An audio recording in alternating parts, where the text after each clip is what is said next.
6 na pong mga istasyon ng radyo nationwide. Mahigit sa 1,000 mga news anchors, commentators at DJs nationwide. Mahigit sa 5,000 mga reporters at correspondents nationwide.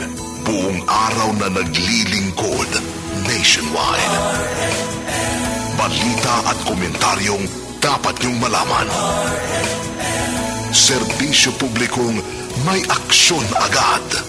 RMN, radyo mo nationwide. Ang totoong nationwide news and public service network sa buong Pilipinas. Kasama mo sa pagdiriwang at iba't ibang kaganapan. Yan ang tatak RMN. Radyo mo nationwide. Sa Metro Manila. Ito ang DZXL 558. Tatak RMN. Radyo mo nationwide. RMN. Hanggang tumulong sa'yo.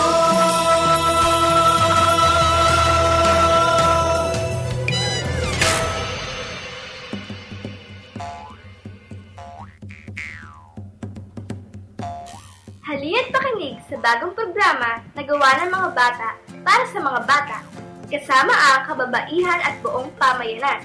Ang Kaya Natin To, Kids! Kami ang mga tagapagmana ng mundo. Ang tinig namin sumasaling sa tinig nyo. Kasama kami sa pagsusumli ng isang tinig tinawa. Kami ang mga Bahay bata, kung ganon, may karapatan ka. At kahit bata pa lamang tayo, ating alamin, ipagtanggol at itanghal ang ating mga karapatan. Dahil, Kaya Natin To, Kids! Magandang umaga mga kaibigan, makakasama na naman tayo ngayong linggo, 2 ng Setyembre.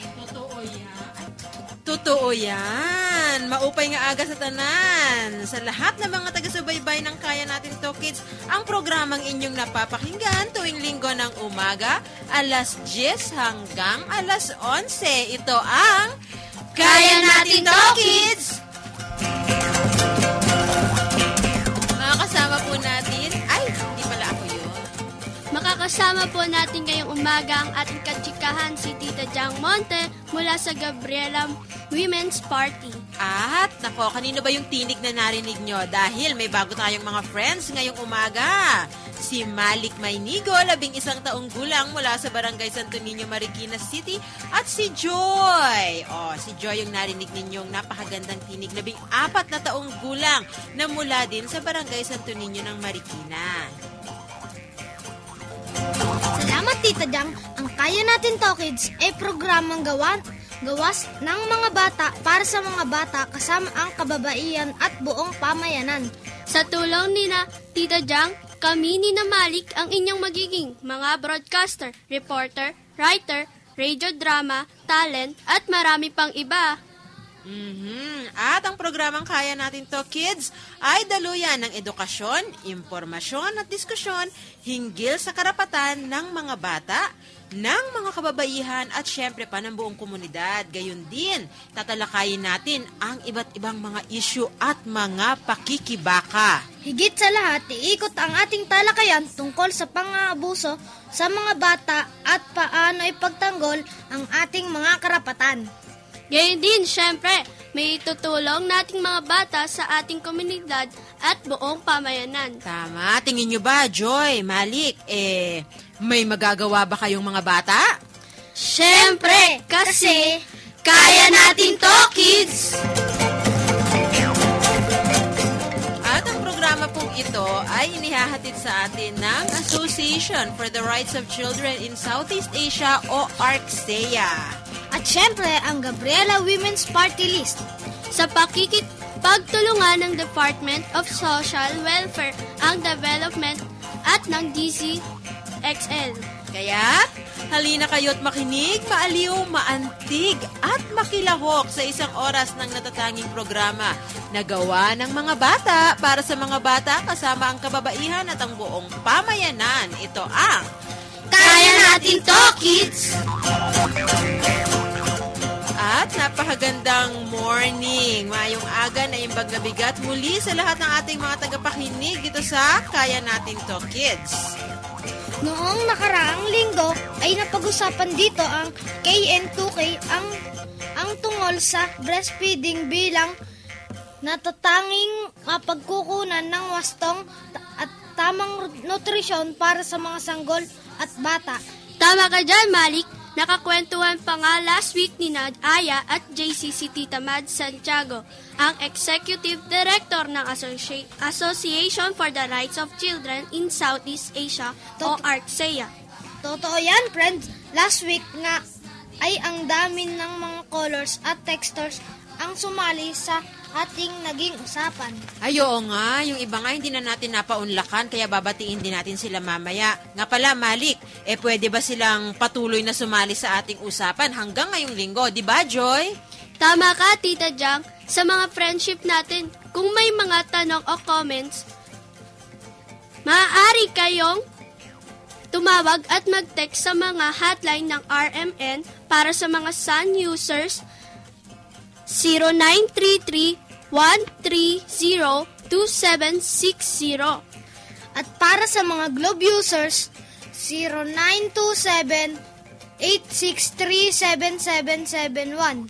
At para naman sa Smart users, 0921-431-1044. Ayan. At bukod sa mga hotlines at text lines ng RMN, andyan pa yung 882-2371, 882-2374, 882-2376 at 882-2378 ay pwede nyo rin kaming makontakt sa pamamagitan ng hotline ng Kaya Natin To Kids. Ito ang 0933-130-2760 at maaari nyo rin kaming makakwentuhan sa pamamagitan ng Twitter. Kung kayo ay online, i-follow lamang po ang Kaya Natin To Kids. Pumunta lamang sa www.twitter.com/Kaya Natin To Kids at i-tweet sa amin ang inyong mga katanungan, mga komento at mga pagtingin.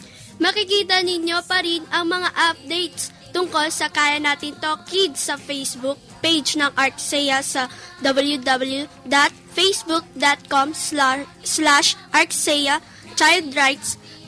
I-like ninyo po ang page at mag-iwan ng mga mensahe at comments. Maaari ding mapakinggan ng ating mga friends ang mga episodes ng Kaya Natin To Kids sa www.youtube.com/Kaya Natin To Kids. Ayan na mga friends ha, text lang, tawag lang, tweet lang at i-like lang. Katulad na lang ni Kalay, ni Rakrak, ni Apyong, ni Ray, Chen at Buloloy from Tondo, Manila City at sa mga kababaihan na nakikinig sa Tondo, magandang umaga sa inyo. Katulad nila, pwede kayong mag-text, tumawag at mag-tweet dito sa Kaya Natin To Kids. At bago tayo tumungo sa mga pagkikwentuhan natin ngayong umaga, nako, napakahalaga ito kaya pakinggan natin itong balitang bata na ihahatid sa atin mula kay Jumalyn Palay, 11 taong gulang, mula rin sa Barangay Santo Niño, Marikina City.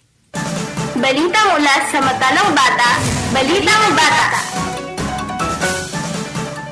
Narito ang mga balita mula sa mata ng bata. Mahigit sa 80 mga nanay ang nagbigay ng kanilang mga breast milk sa isang milk letting activity noong ika-31 ng Agosto sa Quezon Memorial Circle. Ito ay may temang kalingang alay, daloy ng buhay. Bawat patak ng gatas ni inay nakapagliligtas ng buhay. Ang nasabing milk letting activity ay pinangunahan ng Association for the Rights of Children in Southeast Asia o ARCSEA.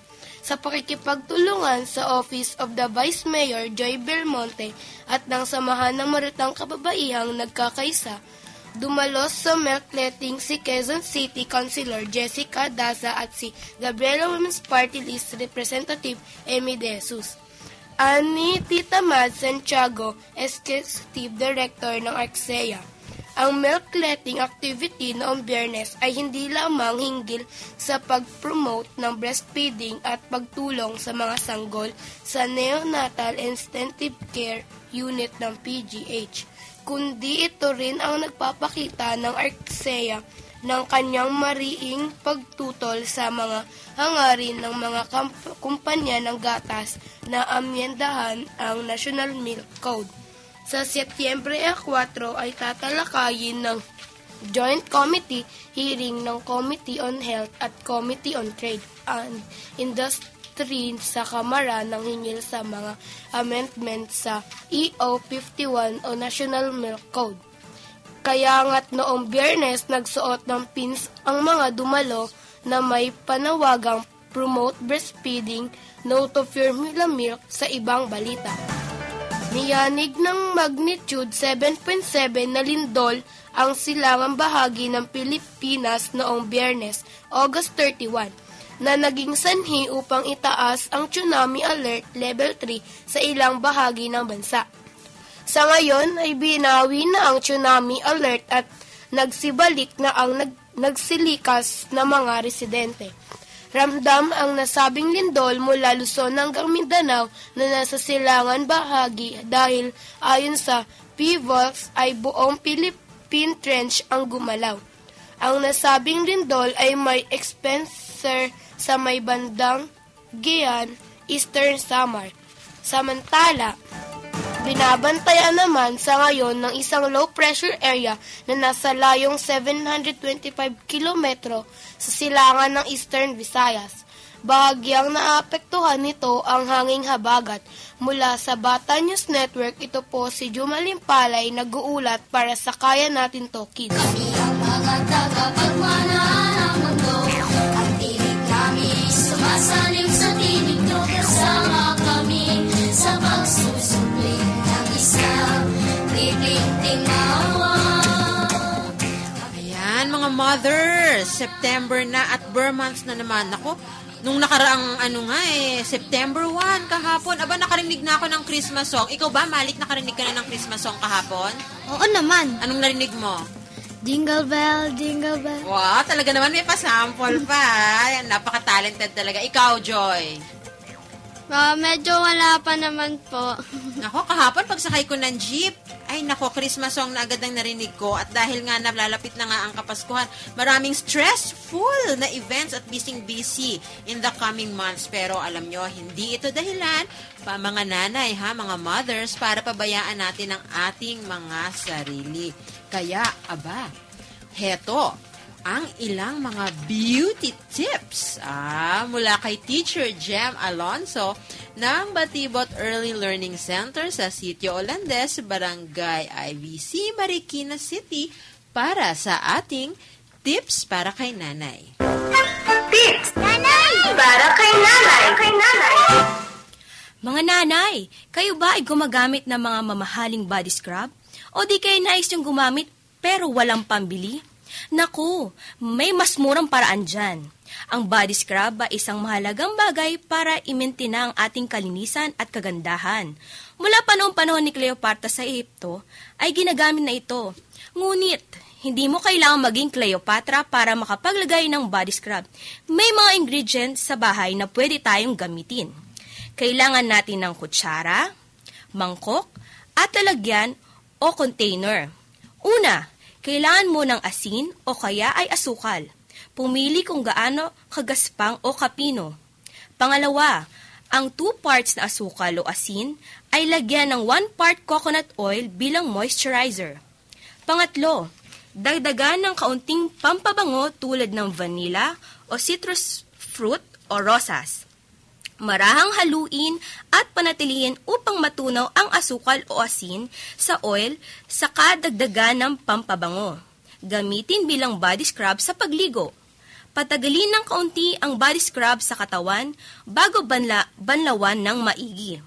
Basta ang formula ay 2 parts asukal o asin at 1 part coconut oil plus pampabango.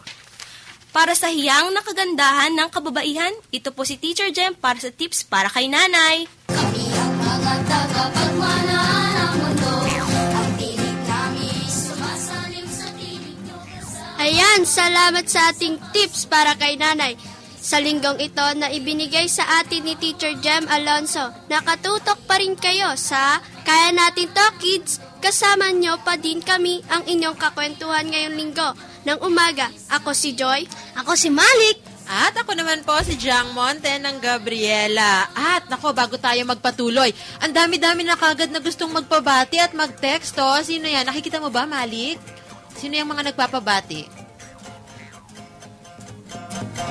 Happy birthday! Kay Abraham at hello kay Ate Rendian Ganbu, kaya Kuya Lau at Ate Ann from Tigo and Gem Alonso. Nawawala ka sa microphone. Nai-stretch ang leeg ni ni Malik kahit kababasa ng ating mga pabati sa dami. Ito, Joy, sino naman yan? Belated happy birthday kay Robin Angel Tesoro at Mary Rose Tino mula sa Bagong Silangan, Quezon City. Sila ay kapwa-membro ng Bata News Network. Kung naaalala ng ating mga listeners, napakinggan nila ang tinig ni Robin Angel at ni Mary Rose nung nakaraang linggo lang. Kaya binabati natin sila, belated happy birthday sa inyo. Gayon din kay Ate Thea mula kay VIP. At belated happy birthday kay Emily Esposo Santiago, Cynthia Tripoli sa Kaging. At kay Vian Bautista mula kay Tita Mad Santiago. At nagpapasalamat tayo kay Jenny Munar ng Forest Grill Timog. Gayon din kay Miss Monique Wilson sa kanyang pagpapaunlak kagabi doon sa Given Grace, A Night for Given, isang fundraising activity para sa legal funds ni Given Grace Ebanico, isang batang biktima ng rape slay sa UP Los Baños. Maraming salamat at salamat din sa lahat ng tumulong sa Lingap Gabriela sapagkat, alam nyo ba sa kasalukuyan, nandoon sa Bataan, sa Hermosa, Bataan ang Lingap Gabriela. Kaya nagpapasalamat din tayo sa Headway School for Giftedness sa kanilang mga ibinigay na donasyon, mga bata, mga nanay at mga parents at teachers ng Headway School for Giftedness. Thank you po sa inyong mga ipinaabot na donasyon sa Lingap Gabriela. Nagtutungo po at kasalukuyang nagbibigay ng relief and medical mission ng Lingap Gabriela sa Bataan. Maraming salamat din sa lahat ng tumulong sa milk letting activity ng ARCSEA noong August 31. Office of the Vice Mayor of Quezon City, Joy Belmonte, Dr. Pura Flor Esleta, Dr. Auli Badia, ang Sama Ka na Vitas at Sama Ka na Bagong Silangan, at ang Philippine General Hospital Neonatal Intensive Care Unit. Maraming salamat sa inyo. Thank you rin kay Tita Emmy De Jesus. Kasama rin si Congresswoman Emmy De Jesus dyan sa Bataan ngayon. Kaya busy talaga ang Gabriela. At maraming salamat din sa Batibot Early Learning Center.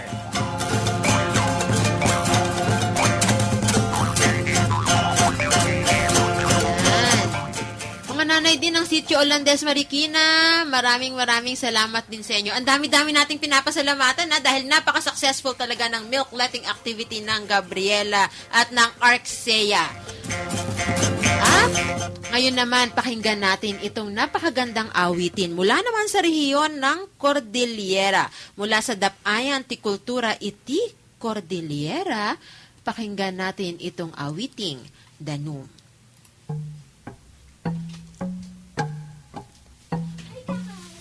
Hello. Ikaw pala.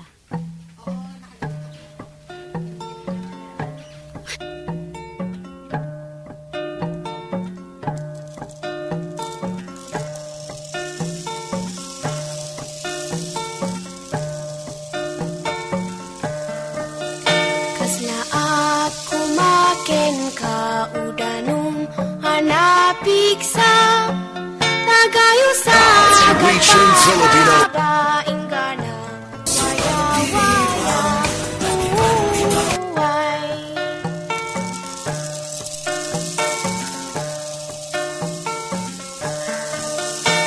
Daem kadikadwa tidanum ijay bantay nagayus nagpababa ingana ijay bye-bye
Napakinggan po natin ang awiting danum ng Dapayan, Tikultura, Itikol Dariera. Malik, narinig mo na ba yung salitang indigenous people?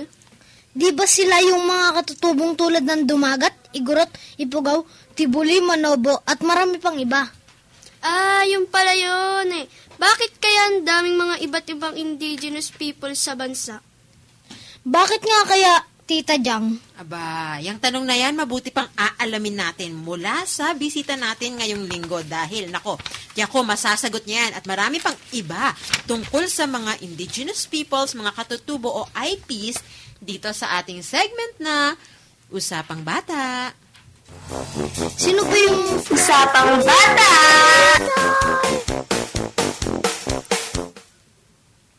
Sino ba yung makakakwentuhan natin ngayong umaga, Joy? Heto na nga't ipapakilala ko na siya, Malik. Mga kaibigan, ang ating pong makakasama ngayong umaga ay walang iba kundi si Tita Kakay Tolentino, ang Secretary General ng Katribo Party List. Usap tayo, kids! Magandang umaga, Tita Kakay. Magandang umaga rin sa inyo, Malik at Joy, at sa lahat ng staff ng Arcea. Tama? Ayan. Good morning din sa'yo, Tita Kakay. Magandang umaga din sa iyo, kasama Jang. Tita Kakay, ano po ba itong kinabibilangan ninyong organisasyong Nakatribo Party List? Itong Katribo Party List ay ito yung pampulitikang partido ng mga katutubong mamayan sa Pilipinas o yung tinatawag na indigenous peoples. Nako, Tita Kakay, napakarami. Kanina tinatanong ni Joy tsaka ni Malik, bakit ba ang dami-daming mga indigenous people sa Pilipinas? Tsaka may mga usapin ba na hinggil sa mga bata na dinadala ang Katribo Party List? Ay nako, kasamang Jang, Malik, Joy, napakaraming usapin kung kaugnay sa mga batang katutubo ang ating pag-uusapan. Ngayon, ang mga katutubong mamayan sa Pilipinas o indigenous peoples ay bumibilang pa kami ngayon ng 15 million sa kabuuang bilang ng ating populasyon. Tita Kakay, ano at sino po ba ang mga tinatawag nating indigenous people at bakit po sila tinawag na indigenous? Gaano karaming grupo po kaya ang meron dito sa Pilipinas?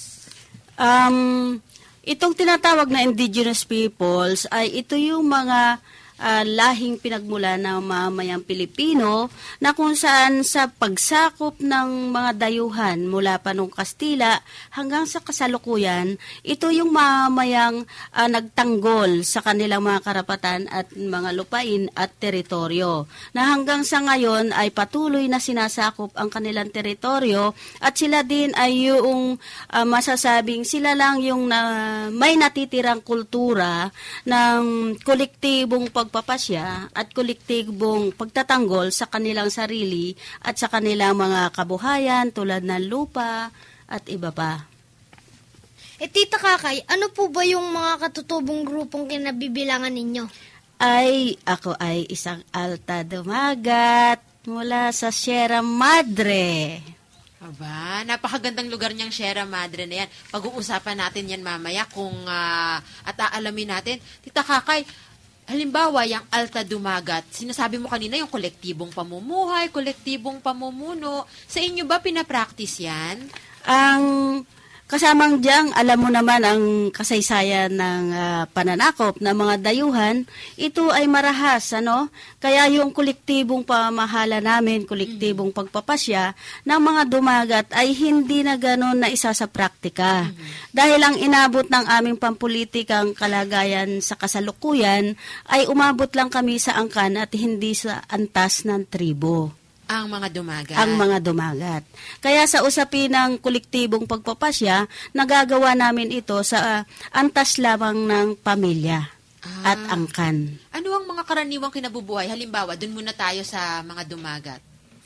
Ang karaniwang kabuhayan ng mga dumagat ay nakadepende sa kapaligiran. Tulad halimbawa nung pangingisda sa kailugan, sa karagatan, at yung pangangalap ng mga pagkain sa kagubatan nung maluwag pa o masagana pa ang ating kapaligiran. Pero sa ngayon, dahil laganap yung tinatawag na cash economy, nagdidepende na rin ang karamihan naming populasyon na kung saan merong manggagawang bukid. No? Marami na yung ganyan o na-engage sila sa maliitang pagkakakitaan ng pagkakaingin. No? Dahil maliit na yung aming lupain sa Sierra Madre na tira-tira ng mga development projects. Kanina tinatanong ko si Malik, nagkikwentuhan kami kung nakakita na ba siya ng mga katutubo. Kasi yung mga karamihan, mga bata sa lungsod, di ba, iba yung kanilang perception o iniisip tungkol sa kung sino ba ang mga katutubo. Ano yun, Malik? Saan ka nakakita ng mga katutubo? Sa lugar na Pangasinan, Zamboanga, at iba pa. Aba, talaga naman. Ang dami mo na palang narating, dinaig mo ako, ha? At tinatanong ko kanina si Malik, anong itsura ng mga katutubo, yung karaniwang napipicture ng mga bata sa school? Mga galing mga ngaso sila. Iba yung sinabi mo kanina. Kanina kasi, di ba, ang iniisip kagad ng mga bata, di ba, hindi, ito si Joy. Pag pinag-uusapan ng mga katutubo sa school, ano ang sinasabing itsura ng mga katutubo? Gaya po na sinabi kanina ni Malik, sabi niya po may itim at kulot. Kasi nga si Malik maputi. Hindi. Ayan. Pero si Tita Kakay, di ba, katutubo siya. At marami sa atin, may dugong katutubo rin. Di ba, Tita Kakay? Oo. Ang Malik, Joy, ang mga katutubo kasi, natural yung kanilang balat na maitim, mayroon silang kulot, mga singkit, no? Pero sila ang mahigit nating alamin doon, sila ay bahagi ng ating lipunan. Ano man yung kulay natin, ano man yung itsurahin, mabaho ka man, mabango ka man, pare-pareho tayong Pilipino. Bago pa tuloy ang mapasarap ang ating kwentuhan, kasama si Tita Kakay, time check muna tayo. 10:30 na po ng umaga. Yan po. At mga friendship, Malik, ano ba yon? Kung meron kayong gustong itanong at komento sa ating kwentuhan ngayong araw, mag-text lang o tumawag. At maaari kayong tumawag sa 882-2374, 882-2376, at 882-2378. Ang ating mga hotlines, ang KN2K, Kaya Natin To Kids hotline ay 0933-130-2760. Kung kayo ay Globe user, 0927-863-7771. Kung kayo naman ay Smart user, 0921-431-1044. At kung kayo naman ay Sun user, 0933-130-2760. Mag-tweet din kayo sa twitter.com/Kaya Natin To Kids at sumali sa ating chatroom sa live streaming ng RMN. Tingnan nyo kung gaano kami kagaganda ngayong umaga sa rmnnews.com/TV. Pansamantala, bago natin ipagpatuloy ang ating talakayan, magpatalastas po muna tayo. Itatak mo na! Itatak mo sa bahay mo. RMN ang radyo mo. Itatak mo sa sasakyan mo. RMN ang radyo mo. Itatak mo na! Itatak mo sa bahay mo. RMN ang radyo mo. Itatak mo sa sasakyan mo. RMN ang radyo mo. Itatak mo sa opisina mo. RMN ang radyo mo. Itatak mo sa radyo mo.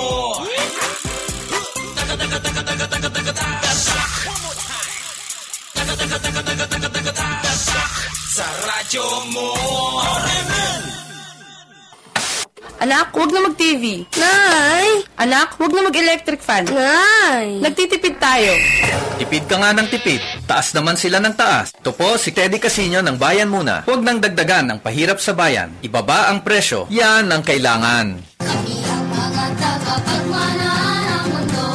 Ang tinig namin sumasalim sa tinig nyo. Kasama kami sa pagsusubli ng isang tinig timawa. Naririto pa rin tayo sa isang napakagandang kwentuhan kasama si Tita Kakay Tolentino, Secretary General ng Katribo Party List. Walang iba kundi dito sa ating programa, ang Kaya Natin To, Kids! Ayan, welcome back sa Kaya Natin To, Kids. Kanina nalaman natin kung ano at sino ba itong mga katutubo o mga indigenous people sa ating bansa. Tita Kakay, ano-ano bang mga issue ang kinakaharap ng mga katutubo? Kanina may mga nabanggit ka na tungkol sa cash economy, tungkol sa kung saan ano nang nangyayari sa kabuhayan ng mga katutubo. Sige nga, Tita Kakay, pagpatuloy natin yun. Oo, kasamang diyang. Ang mga katutubong kabataan o bata ay hindi hiwalay sa problema ng kalakhang populasyon ng mga katutubo na kung saan ang mga bata ngayon ay salanta ng kawalan ng edukasyon, no? Salanta din sila doon sa epekto ng malawakang pagmimina ng aming lupaing ninuno. Kaya yan yung mga pangunahing problema sa mga kanayunan at lalo't higit itong lumalaganap na kaakibat, no? Kasabayan ng pagmimina sa mga lupaing ninuno, nandiyan din yung karahasan na daladala ng malawakang militarisasyon sa lahat ng mga komunidad ng katutubo. Tita Kakay, ano ang mga issues naman po kaya ang partikula na kinahaharapan ng mga batang katutubo? Tulad nga sabi ko kanina, no, Malik, ang mga katutubong bata sa ngayon ay marami ang hindi nakakapag-aral. At kung bakit hindi sila nakapag-aral ay may malaking kaugnayan ito doon sa pangkabuhayang kalagayan ng mga katutubo o ng kanilang pamilya. Dahil sila ay inaagawan ng lupa ng mga minahang korporasyon, yun, nawalan sila ng bukid, nawalan sila ng kaingin, at higit pa doon, na itataboy sila ngayon ng militarisasyon. Tulad halimbawa sa bandang Mindanao, ang mga lumad, no, sa Northern Mindanao, Caraga, Southern Mindanao, ito ay nagpapatuloy yung paglikas ng mga komunidad at kasama yung mga bata. Tita Kakay, pag ba lumilikas ng ganyan, ano ang epekto niyan sa mga bata? Ang una, siyempre, yung matinding takot, no? Gutom. Katulad halimbawa ng mga batang mamanwa sa Caraga, na noon pang Pebrero sila lumilikas dahil sa matinding karahasan ng militarisasyon, sila ay talagang nandun sa stage ng trauma. Natutrauma sila dahil ikaw nga naman tong naglalakad, no? Pamilya kayo, naglalakad sa putikan, ulanan, meron pang naririnig na barilan. Ibig sabihin, kayo nga, ikaw ba, Malik, Joy, ma-imagine nyo ba ang sarili ninyo sa ganong sitwasyon? Na para kayong nakikipaghabulan yan Nga po. Tapos parang napakahirap po siguro nun bilang isang bata. Parang matatatak po sa isipan niya hanggang sa paglaki niya po. Ikaw ba, Malik, naisip mo ba na halimbawa, yung ikaw, nag-aaral ka, tapos biglang may mga susugod na mga militar, anong mararamdaman mo kapag halimbawa ikaw nasa lugar ng isang batang katutubo? Kaba at takot. Oo. Hindi lang yan, no? Yung mismong mga batang katutubong lumad na mula doon sa kinder na hindi kasi sila nakakapasok doon sa formal na eskwelahan, doon sa mababang lugar o barangay, meron silang napagsumikapang itayong eskwelahan, no? Na tinatawag na literacy at numeracy, na dito yung pinagyayaman nila para makapag-aral yung mga bata, pero ang ginagawa ng mga military, ginagawang kampuhan ang kanilang eskwelahan. Di lalo na silang hindi nakapag-aral niya. Ayun. Yan yung malaking usapin ngayon ng mga batang lumad sa Mindanao na hindi na sila nakakapag-aral. Dahil sabi ko nga, hindi lang nitong taon na to mayroong bakwit. No? Simula pa 2010 yung kasagsagan, maraming nagbabakwit, kaya yung mga bata hindi na nakakapag-aral. At ang masakit pa dito, maliit na bata ay tinatatakan bilang isang NPA. Pwede ba yun? Bata pa lang, NPA na? Hindi nga natin matalos maisip kung bakit mga batang nag-iedad 7, 6 na pumapasok sa literacy program ay sinasabing ito ay sinasanay bilang mga courier ng mga NPA. Ganon. Siguro dahil iniisip nila porke nasa mga kabundukan at masusukal at ibig sabihin malalayong lugar itong ating mga katutubo. Ganon na rin ang pagtingin sa kanila. Ganon siguro malamang at ang tingin nga kasi, nandyan kasi yung hindi maalis-alis sa ating lipunan, yung matinding diskriminasyon, no? Sa mga katutubo na ang tingin sa katutubo ay walang alam, no? Walang pagkatao, kaya pag ang batang maliit, mula pa sa kanyang kamusmusan ay nakapagsalita na ng hindi nila inaasahang salita, yun ay sinasabi na nilang itinuturo ng mga NPA sa mga eskwelahan ng mga lumad. Nako, napakarami naman palang issue at usapin na kinakaharap ang ating mga katutubo. May tatanong yata si Joy sa'yo, Tita Kakay. Tita Kakay, di po ba may kasaysayan ng mga katutubo na laban sa mga kolonyalismo?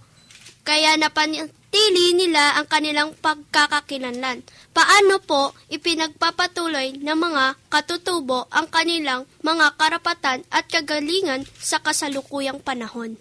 Tama ka dyan, Joy. Ang mga katutubong mamayan ay hindi naman tumitigil sa pagtatanggol sa kanilang sarili, no? Simula pa nung pagsakop ng mga dayuhan at hanggang sa kasalukuyan.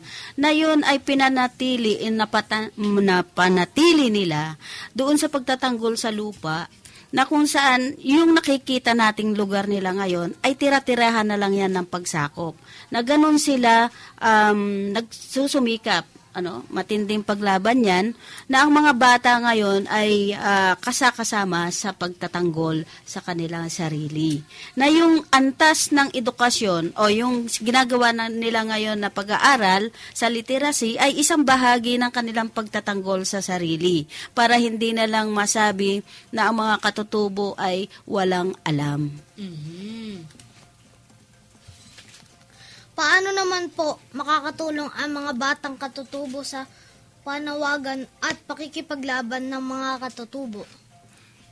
Sa lahat kasi ng aming pagkilos sa komunidad, kasakasama ang mga bata. Kung nakabarikada yan, ang mga magulang, nandun din ang mga bata nagbabarikada. At ngayon, meron din tayong mga kabataan na sinasanay na rin na makapagsalita tulad ninyo sa ganitong mga radyo, no? Sa mga dialogues, pinagsasalita na rin natin sila para hindi na lang matatanda yung naririnig ng ating lipunan. Nako, hindi nyo na itatanong yan si Tita Kakay. Ang galing-galing yan mag-training ng mga bata. Dati pa, nakasama ko na yan si Tita Kakay sa mga training na pangkultura, lalong-lalo na sa mga bata. Tita Kakay, nabanggit mo kanina, pag may barikada kasama yung mga bata, hindi ba tayo nababatikos yan? Sasabihin na naman ng iba, bakit naman ginagamit ninyo yung mga bata sa mga ganyang, sinasama nyo sa mga pagkilos? Hindi ba sila masasaktan? Hindi namin ito nakikitang masama sa bahagi naming mga katutubo dahil yung bahagi ng aming pakikibaka ay bahagi ng buo naming pamilya. At hindi namin maiiwan yung mga bata sa bahay na kung saan nandun kami at nakikilahok sa mga pagkilos dahil ang kalagayan ngayon ay napakadelikado na pag iniwan namin yung mga bata sa bahay, sila naman yung masasalanta ng karahasan. Tita Kakay, maiba naman tayo. Doon ba, di ba, ang sinasabi yung mga katutubo, makulay talaga yung kultura. Diyan mo makikita talaga yung talagang katutubong kultura ng Pilipino. Hanggang ngayon ba yung mga batang katutubo, alam nila yung mga awitin ng mga ninuno nila? O ang kinakanta na nila ay Super Bass, tsaka Call Me Baby? May mga ilang komunidad na halo na ang kanilang inaawit.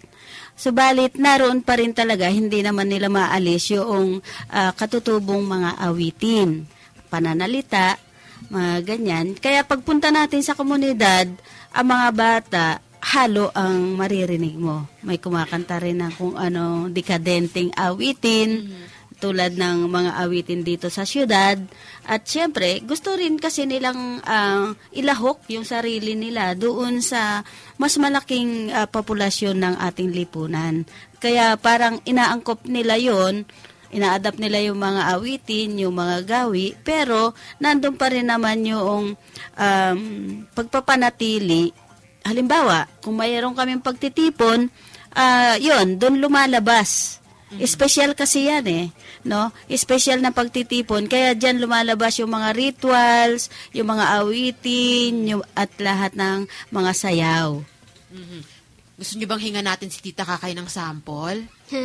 Ay, natawa si Joy at natawa rin si Tita Kakay, Hindi yata handa si Tita Kakay. Pengi naman kaming sample, Tita Kakay. Sige. Ito ay hango doon sa paglaban ng mga katutubong dumagat laban sa Mapanirang Dam, no? Yung Laiban Dam. Sample. On potok ne ayena de ne makijapat. On potok ne ayena de ne makijapat. On potok ne ayena de kak muka ni agta. Ne ayena de pade orat. Yung ibig sabihin nun, galing muna natin si Tita Kakay. Yung ibig sabihin nun, yung lupa ginawa ni Makijapat. Si Makijapat ay yung tinatawag naming Panginoon, no? Nang lupa ay ginawa para kay dumagat, yung si Agda, nasabi doon, pero yung isang tribe lang yan ng dumagat, na hindi para sa tubig ang lupa. Ibig sabihin, hindi mo dapat gawing dam, yung tirahan ng mga katutubong dumagat. Ayan. Bukod sa mga dumagat, marami pang mga katutubo ang nagdiwang at naggumunita ng Indigenous Peoples Day nung nakaraang buwan. Paano ito ginunita naman ng Katribo Party List? Yung paggunita natin ay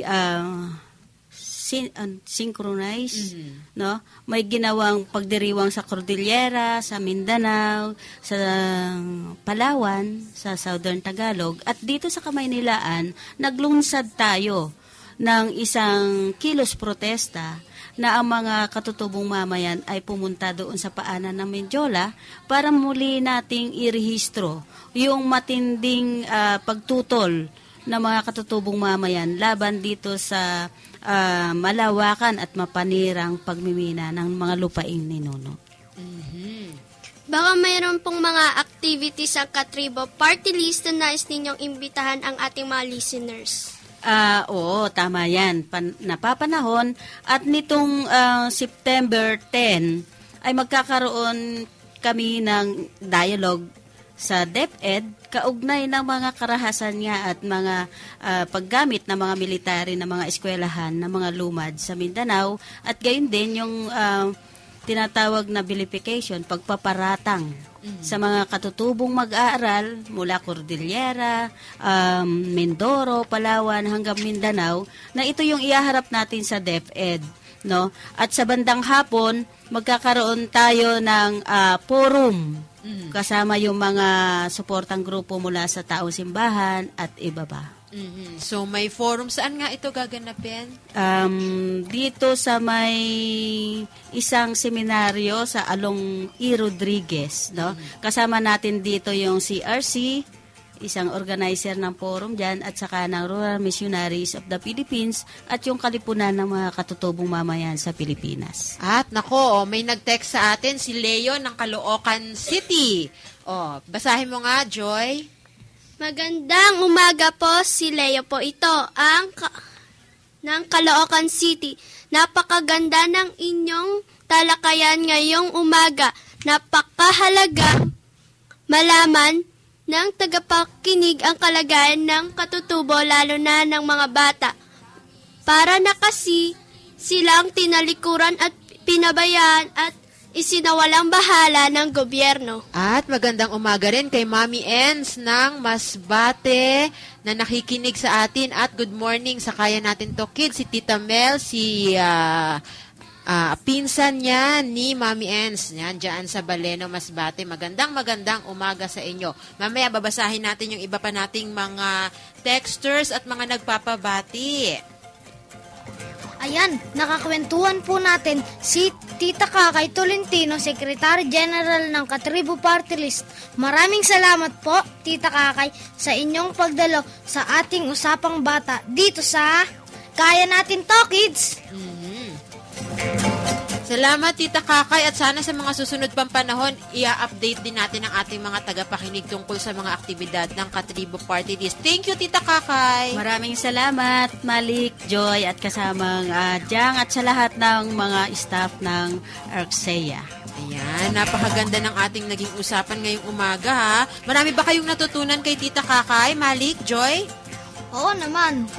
Siyempre po. Sige nga, anong mga natutunan nyo?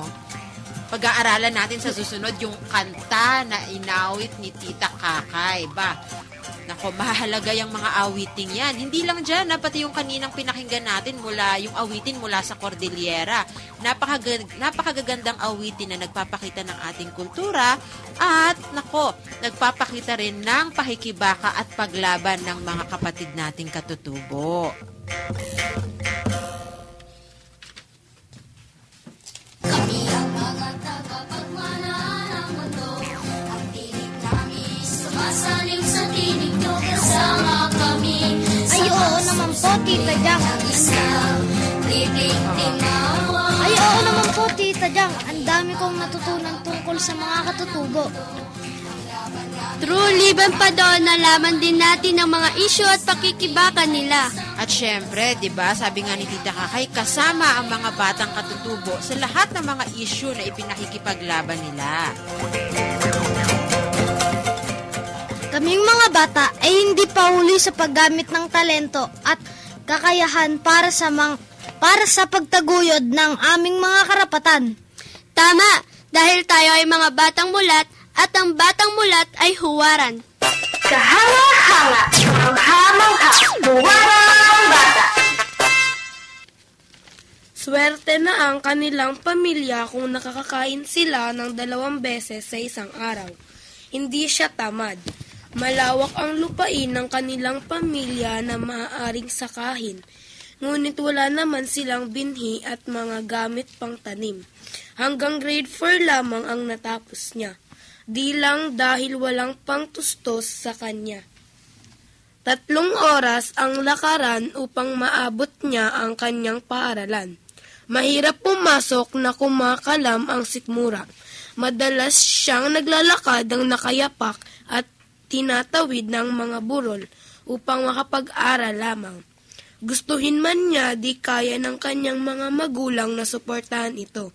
Ang laki ng tuwa niya nang niyaya siyang mag-training upang makapagturo. Di niya akalain na makakayanan niyang magturo sa kabila ng kanyang mababang pinag-aralan. Sa wakas, ang mga batang maliliit na kapwa niya Tiboli ay mabibigyan ng pagkakataon mag-aral at umunlad mula noong July 2, 2012. Alas 6 pa lamang ay naliligo na siya upang matulungan si Teacher Gigi at Teacher Joy ng Tiboli Alternative Learning School sa pagtuturo sa bulubunduking lugar nila sa Datalbasak, Barangay Kablakan, Maasim, Sarangani. Di niya inalintana ang tubig na singlamig ng tubig na galing sa refrigerator na pinanligo niya. Yun ang turo sa kanya. Kailangang presko at malinis bago pumasok sa school. Yan si Teacher Maricel Galante, 17 taong gulang na batang Tiboli, isang huwarang bata. Kami ang mga mga tagapagmana ng mundo. Ang tinig namin sumasalim sa tinig nyo. Kasama kami sa pagsusumli ng isang tinig tinawa. Ayan, alam nyo, napakaraming nag-text at gustong makibahagi sa ating talakayan. Si Tita Lek Manano ng Children's Rehabilitation Center, may gusto pa siyang ipahabol doon sa ating naging paksa. At may pinapabati rin siya. Nababasa mo, Joy? Ay, asan na yon? Lumipad. Ayan, sabi ni Tita Lek ng Children's Rehabilitation Center, pabati sa lahat ng mga teachers at estudyante ng Alcadev. Ayan, mukhang nakarating si Tita Kakay doon sa Diatagon, Surigao del Sur at sa Salugpongan sa Igcanugon Community Learning Center Incorporated sa Talaingod, Davao del Norte. Ilan lang sila sa mga formal at informal schools para sa mga katutubo na itinayo ng mga people's organizations at NGOs na patuloy na dinarahas at hinaharas, marahas na inatake ng militar. Ayan, mula kay Tita Lek ng Children's Rehabilitation Center. May nagpapabati, Malik, nababasa mo? Opo. Advance happy birthday kay Tito Rodel Olvido mula sa iyong Arxea at KN2K family. Ayan. At advance happy birthday kay Tita Mads. Magpakain ka naman. Mula kay Tita Lek Manano. Si Tita Mads na bising-bising nagtatype ng mga greetings at pagbati doon sa ating newsroom. At sino to? Happy birthday kay A.L. Abraham mula kay Tita Jem at kay Tito Igo Alonso. At salamat sa lahat ng tumulong sa milk letting ng Arxea. Sino-sino yung mga tumulong na yan, Joy? Mga nanay ng Sitio Olandes, Barangay IVC, Marikina City at Samakana, Tatalon. Sa mga individual na tumulong, volunteers ng Arxea, Miss Sophia Perez ng QC Health Department, kay Nanay Nona Andaya Castillo, Councilor Jessica Dasa District 4, Quezon City Office ni Senator Pia Cayetano. At sino yung naghe-hello, Malik? Hello mga batang mulat. Hello din kay Tita Jang. Magandang umaga. Salamat sa pagbati. Greet ko lang lahat ng nakikinig sa KN2K. Nakinig kami ngayon galing ni Joy, Andre at Jumalin. Congrats mula kay Robin Angel Tesoro. Si Ate Robin Angel pala yan. At hi sa Kaya Natin to Kids Crew, sa mga bata at nanay na nakikinig sa Gabriela Office, Joannes, Emily, Eli at Nicole. Congrats sa Arxea sa matagumpay na milk letting.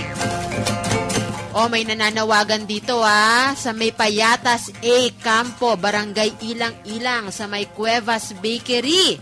Nagkalat ang mga bold at porn na DVD at CD. Nakakahiya at delikado sa mga bata. Nga naman, baka naman pati bata bumibili na ng mga DVD na yan, Ano yan? Rated SPG. Striktong patnubay at gabay. Hindi nga yan dapat nahahawakan ng bata. Panawagan sa Optical Media Board, mga bandang 5 p.m. hanggang gabi ay nagpangalat sila mula kay Edward. Ayan, may babatiin ka, Malik? Hindi, ikaw. Yung mga nanay at tatay mo, friendships mo, na nakikinig na taga Marikina. Ay, kay Mama Lisa at kay Papa Alex. Ikaw, Joy. Binabati ko po yung tita ko dyan, Aguilar family, Tapis family, pati po sa mga kaklase ko, hello po. At may nag-text pa sa ating KN2K hotline. Magandang umaga po. Kami po ay nakaantabay sa inyong programa. Si G. Carpio, SG Talaro, sana makarating po sa ating kinauukulan para mabigyan ang mga kapatid nating katutubo ng wastong edukasyon. Nga naman, napakarami at napakahalaga na mapagtuunan ng pansin yan. At hello din kay Tita Aza Calvo, Tita Shakay Calvo at Baby Andre. Ganda ng boses ni Tita Kakay ng Katribo. May fan si Tita Kakay, Ganda din. At makabuluhan ang kanta ninyo kanina mula kay Tita Vic Vic. Ayan. Ayan na, maraming salamat sa inyo sa patuloy ninyong pakikinig at pakikibahagi dito sa ating programang Kaya Natin 2 Kids. Antabay kayo kasi next week, may radio drama pa kayong mapapakinggan. May ilang minuto pang nalalabi, nagpapasalamat tayo sa lahat ng volunteers ng Lingap Gabriela na ngayon ay namamahagi ng relief and nagbibigay ng medical mission dyan sa may Hermosa, Bataan. Mamayang hapon sila po'y nasa Bagak, Bataan din. Kaya sa lahat ng nagbibigay at nagpapaabot ng kanilang tulong at donasyon, makipag-ugnayan lamang po sa headquarters ng Gabriela Women's Party, 399-7019. O mariring ihatid ang inyong mga donasyon sa 179A Tandang Sora Avenue, Quezon City.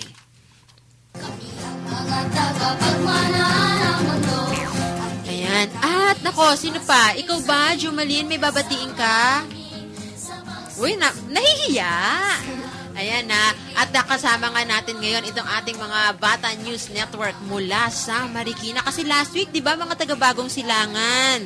Tapos ngayon, Marikina. Sa susunod na buwan, siguro mga taga-Tondo naman ang ating mapapakinggan. Dahil buwan-buwan po ay nagpapalit-palit itong ating mga anchors at mga tagapagbalita dito sa Bata News Network. Hindi ba napakahuhusay? Ikaw ba, Malik, marami kang natututunan sa iyong patuloy na pakikinig at pagiging bahagi nitong ating Kaya Natin 2 Kids? Oo naman. Oo naman, tulad ng